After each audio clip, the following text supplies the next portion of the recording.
Hey there, everybody. Welcome to the Retro Zone. I am Jason, the Retro Viking, and we're back with another video game content video. I know it's been a while since I've done one of these, but I've been wanting to get back into the swing of things, so today's the day. Today, we're going to be talking about some vintage NES titles, more specifically, the 10 best titles that were ever released for the Nintendo by Konami. We're going to get right into this as quick as we can. I want to try to keep the length of this video from being too long, but we're going to discuss some of the finer points. Here's 10 of the best titles from Konami. Jackal, released by Konami in 1988 for the NES, is a top-down run-and-gun game that combines strategic vehicle combat with intense rescue missions. Players control a jeep equipped with powerful weaponry as they navigate enemy territory to rescue prisoners of war. The game offers cooperative gameplay, allowing two players to team up and tackle the challenging missions together. Each level presents diverse environments, from dense jungles to enemy fortresses, where players must destroy enemy tanks, helicopters, and bunkers while rescuing hostages for bonus points. Players must carefully manage their resources, including limited ammunition and health, while strategically navigating through enemy defenses. The game's difficulty ramps up as players progress, challenging them to utilize teamwork and precision driving to overcome increasingly formidable obstacles. With its responsive controls and satisfying vehicle combat mechanics, Jackal offers an enduring appeal, making it a standout title in Konami's NES library and a favorite among fans of action-packed arcade-style games.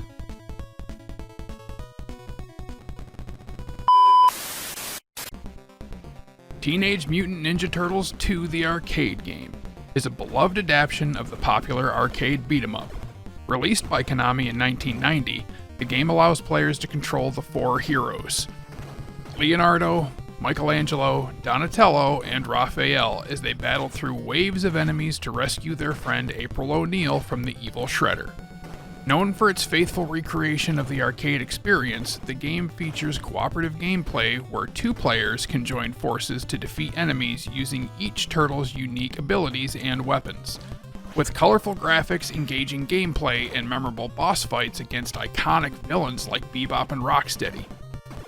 Players can navigate through various stages set in familiar locations such as sewers, city streets, and the Technodrome, each presenting its own set of challenges and enemies.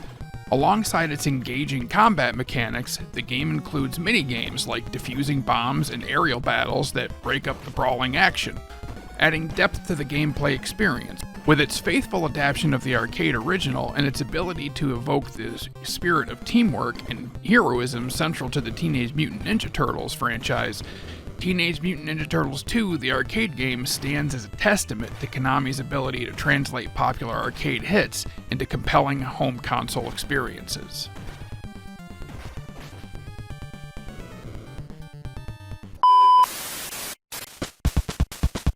Teenage Mutant Ninja Turtles was released for the NES in 1989, and it's an action platformer that immerses players in the world of the beloved comic book and animated series. Players control the four turtles as they navigate through a variety of challenging levels filled with enemies, obstacles, and puzzles. Each turtle has a unique weapon and abilities, allowing for strategic gameplay as players switch between them to tackle different challenges. The game's storyline follows the Turtles on a mission to rescue their friend April O'Neil and their mentor Splinter from the clutches of the evil Shredder and his Foot Clan. The game is renowned for its difficulty, requiring precise platforming skills and careful management of each turtle's health and abilities. Players explore both side-scrolling and top-down environments, encountering a range of iconic enemies from the TMNT universe. The game's design emphasizes exploration and problem-solving, with hidden items and paths scattered throughout its levels. Despite its high level of challenge, Teenage Mutant Ninja Turtles for the NES became a commercial success and remains a nostalgic favorite for fans of the franchise, showcasing Konami's knack for creating engaging and memorable action games.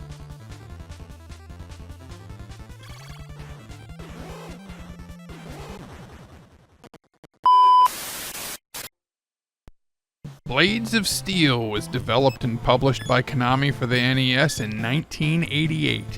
Known for its fast-paced gameplay and arcade-style action, the game allows players to select from 8 teams and compete in either exhibition matches or a full tournament. The controls are straightforward, making it easy for players to pass, shoot, and check opponents. One of the standout features of Blades of Steel is its unique fighting minigame, which occurs when 2 players clash multiple times.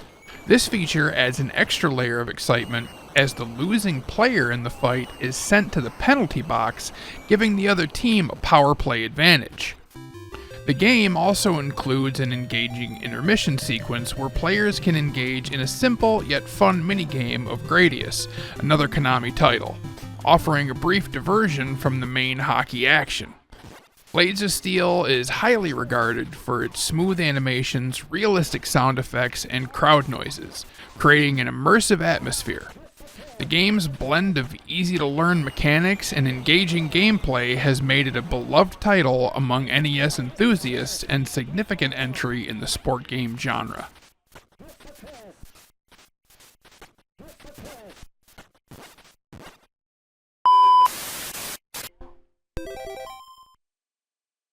Life Force from 1988, also known as Salamander, is a side-scrolling shoot-'em-up game developed by Konami for the NES. It's a spin-off of the Gradius series. Life Force features both horizontal and vertical scrolling stages, offering a unique blend of gameplay styles. Players pilot the Vic Viper spacecraft through 6 challenging levels, battling a variety of alien enemies and bosses. The game is renowned for its cooperative 2-player mode, allowing friends to team up and tackle the game's intense action together. Life Force is also noted for its dynamic power-up system, which lets players collect capsules to enhance their ship's abilities, including speed boosts, missile upgrades, and the iconic Ripple Laser. The game's story revolves around a mission to destroy the alien life form Zelos, which threatens to consume the galaxy. As players progress through the organic biomechanical environments, they encounter diverse and imaginative enemy designs, from serpentine dragons to massive brain-like creatures. The graphics and sound design of Life Force were highly praised for their time, creating an immersive and thrilling experience. The game's difficulty level is high, demanding quick reflexes and strategic power-up usage. Life Force remains a beloved classic, celebrated for its engaging gameplay, memorable visuals, and cooperative play, cementing its place as one of the standout titles in the NES library.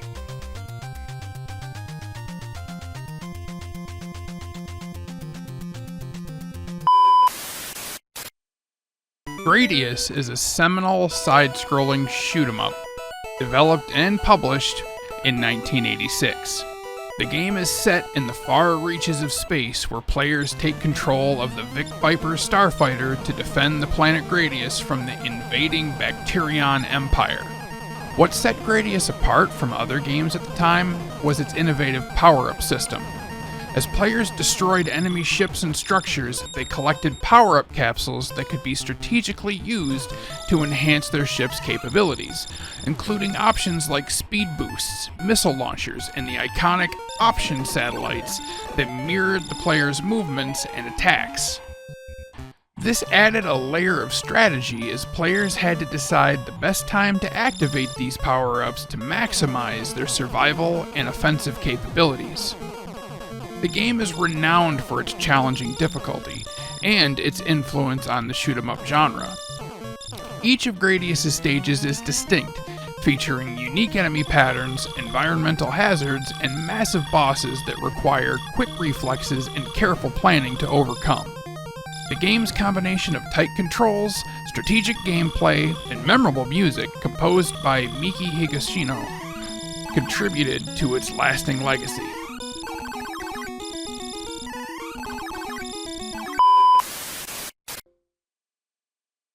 Here we go. Super C, which was released in 1990, is the sequel to Konami's highly acclaimed run-and-gun shooter Contra.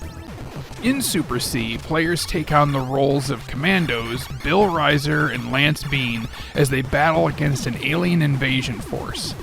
The game maintains the fast-paced side-scrolling action of its predecessor, while introducing new elements such as vertically scrolling stages, diverse enemy types, and more complex level designs. Players navigate through challenging environments from jungles and military bases to alien lairs, armed with various weapons and power-ups, including the iconic spread gun. Super C is known for its controls, its vibrant graphics, and memorable soundtrack, all contributing to its enduring popularity among NES enthusiasts. The difficulty level is high, requiring players to have quick reflexes and strategic planning to overcome the relentless waves of enemies and formidable bosses. The inclusion of the Konami code, which grants players additional lives, became a well-known aspect of the series, providing a slightly easier entry point for newcomers while still maintaining a rigorous challenge. Super C is celebrated as one of the standout titles of the NES era, exemplifying the engaging gameplay and cooperative fun that Konami games were known for.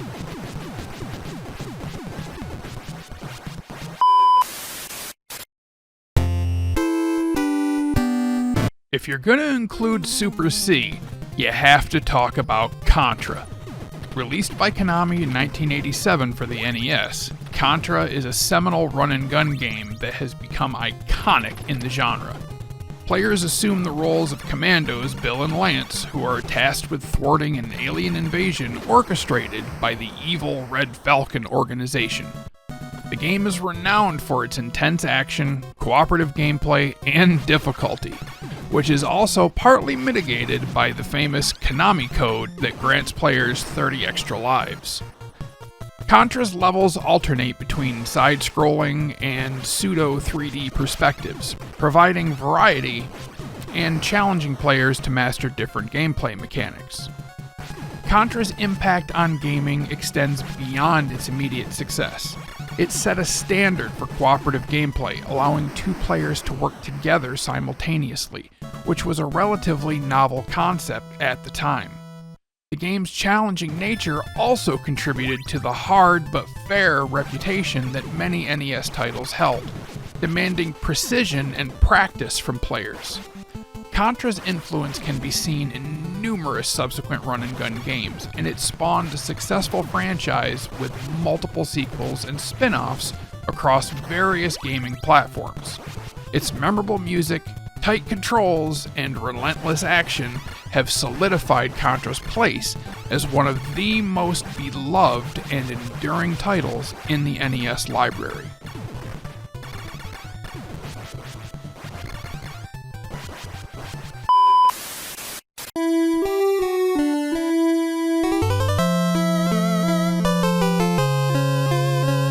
Castlevania III: Dracula's Curse was released by Konami in 1989 for the NES, and it's a prequel to the original Castlevania, and it follows Trevor Belmont, an ancestor of Simon Belmont, in his quest to defeat Dracula. Set in the year 1476, Dracula has begun ravaging Europe with his army of monsters, and the Belmont clan is once again called upon to save humanity. Trevor is joined by three allies who can be recruited along the way: Sypha Belnades, a powerful sorceress, Grant Dynasty, an agile pirate with climbing abilities, and Alucard, Dracula's son, who can transform into a bat and use powerful spells. Players can switch between Trevor and one of the recruited characters, adding strategic depth and variety to the gameplay. The game features multiple branching paths, allowing players to choose different routes through Dracula's castle, leading to multiple possible endings.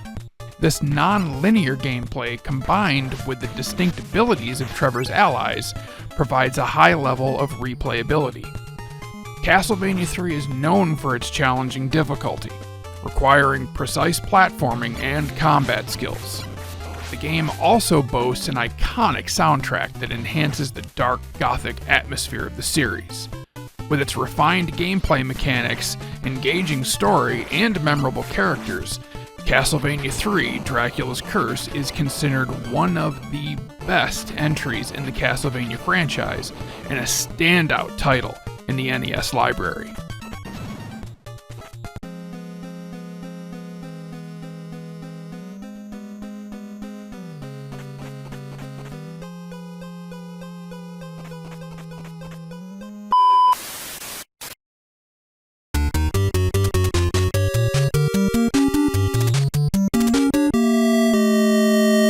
Castlevania was developed and released by Konami in 1986 for the Nintendo Entertainment System, and it is a landmark action platformer that follows the journey of Simon Belmont, a skilled vampire hunter from the legendary Belmont clan. The game's narrative centers around Simon's quest to rid the world of the notorious Count Dracula, who has risen from his slumber to wreak havoc. Armed with his trusty whip, the vampire killer Simon must navigate through Dracula's sprawling, monster-infested castle. The castle is divided into 6 distinct stages, each presenting a unique set of challenges, enemies, and formidable bosses. Along the way, Simon can collect various sub-weapons like holy water, boomerangs, and axes, which aid in his battle against the dark forces. The game is celebrated for its gothic atmosphere, memorable music, and rigorous difficulty, which requires players to master precise platforming and strategic combat. Each level is meticulously designed, featuring an array of traps and enemies that test the player's skill and patience. The atmospheric soundtrack enhances the game's eerie and immersive experience. Castlevania's success on the NES paved the way for numerous sequels and spin-offs, establishing it as a cornerstone of the action-adventure genre and influencing countless games that followed. Its blend of challenging gameplay, dark narrative, and atmospheric design continues to be revered by gamers and critics alike.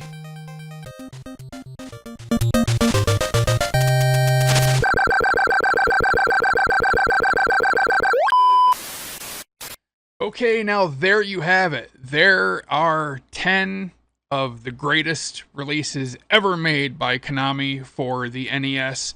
Now, I'm fully aware, before you guys go grabbing your torches and pitchforks, I know that technically both of the Teenage Mutant Ninja Turtles are not Konami titles.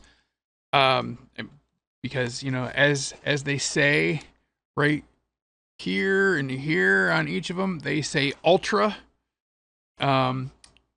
Yes, Ultra was a different studio that was owned and operated by Konami. It was just Konami's way of getting around Nintendo's rules of not approving more than 4 titles per year from a single studio. So Konami sidestepped that by creating different studios, and that way they could put more titles out each year. The only NES Turtles title that actually has Konami's name on it